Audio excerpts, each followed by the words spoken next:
What if I told you that the book of Esther, one of the most celebrated stories in the Bible, is missing key chapters? What if the version you've read isn't the whole story? Today, we dive into the forbidden knowledge of the additions to Esther, texts that were removed, silenced, and buried for centuries. Why were they taken out? And what secrets do they hold? Let's uncover the truth together. But before we dive in, if this is your first time checking out the channel, please subscribe, like, and share our videos to spread the hidden truth with others. Let's get started.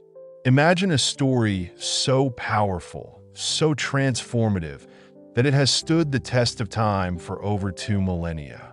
But what if I told you that the version you know isn't the whole story? That behind the celebrated tale of Esther lies a forbidden narrative. Hidden chapters that were erased, silenced, and deemed too dangerous for the sacred canon. Why were these chapters removed? And what secrets do they reveal? Today, we uncover the shocking truth behind the additions to Esther. Stay with me, because what you're about to learn will change everything you thought you knew about history, faith, and the power of storytelling. The book of Esther is one of the most fascinating books in the Bible. It's the story of a Jewish woman who rises from obscurity to become Queen of Persia, saving her people from annihilation through courage, wit, and faith. But here's what most people don't know. The version of Esther that you've likely read is incomplete. In ancient Greek manuscripts, there are 6 additional chapters. Chapters that completely alter how we see Esther, her faith, and the role of God in her story. These are known as the additions to Esther, and their absence from modern Bibles raises a chilling question. What was so dangerous about these texts that they had to be removed? To understand why these additions were excluded, we need to go back, way back, to the 3rd century BCE during the translation of the Hebrew Bible into Greek. This translation, known as the Septuagint, included the additions to Esther. Unlike the Hebrew version, these chapters are rich with overt references to God, prayer, and divine intervention. But by the time the Hebrew Bible was finalized, these additions were left out. Why? To find the answer, we need to examine the content of these forbidden chapters and what they reveal about faith, politics, and power. The additions to Esther don't just fill in gaps, they reshape the entire story. They begin with a vivid dream by Mordecai, a key character in the story. In his dream, 2 dragons clash in battle, symbolizing the coming conflict between good and evil. This prophetic vision sets the stage for the divine drama to unfold. Next, there are the prayers. Esther's desperate plea to God is one of the most haunting and heartfelt passages in the additions. She confesses her fear, her doubt, and her hope for salvation, not just for herself, but for her people. In one line, she cries out, "Help me, who am alone and have no helper but you, O Lord." This is a far cry from the subtle, almost secular tone of the Hebrew version, where God's name isn't mentioned even once. But it doesn't stop there.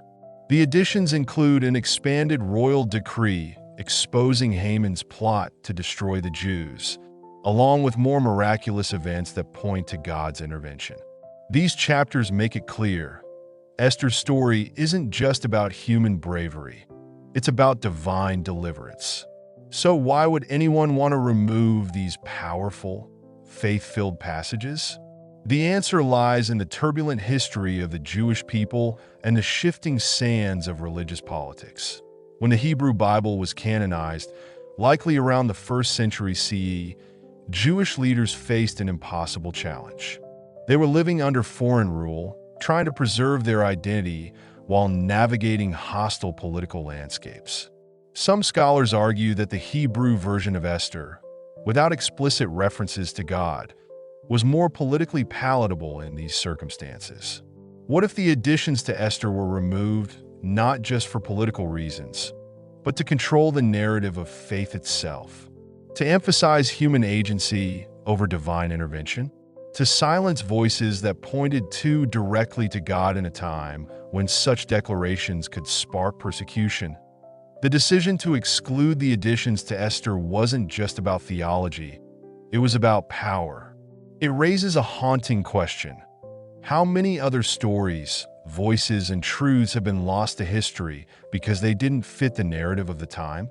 Today, the additions to Esther are recognized by some Christian traditions, like Catholicism and Eastern Orthodoxy, but remain absent from most Protestant Bibles. This division speaks to a deeper issue. How do we decide what is sacred and who gets to decide? These additions challenge us to rethink the stories we've been told and to question what's been left out. They remind us that the Bible, like all great works of literature, is the product of human hands that have edited, curated, and sometimes erased. But this isn't just about ancient history. It's about us today. How often do we censor parts of our own stories because they don't fit the narrative we want to tell? How often do we silence voices that challenge us, that make us uncomfortable, that force us to confront truths we'd rather ignore? The additions to Esther were removed, but their message endures. They remind us of the power of faith, the courage to speak out, and the importance of preserving every voice in the story. The additions to Esther also highlight a critical point about Scripture as a living document. For centuries, communities have interpreted, debated, and reimagined these sacred texts. While some saw the additions as integral to understanding Esther's story, others viewed them as unnecessary or even dangerous. This tension continues today as we grapple with what it means to honor both tradition and truth. In these chapters, we see a fuller portrait of Esther, not just as a brave woman, but as a deeply faithful one.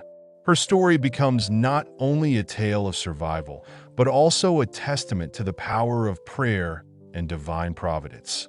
So now I turn to you. What do you think? Were these chapters excluded to protect the story or to control it? Are there other parts of Scripture or history that might hold hidden truths waiting to be uncovered? If this journey into forbidden knowledge has stirred something in you, don't forget to like, share, and subscribe. Together, we can continue exploring these mysteries, uncovering hidden truths, and shining a light on the stories that have been forgotten. Because the truth is out there, waiting to be uncovered. And with your help, we'll find it. Until next time, God bless you.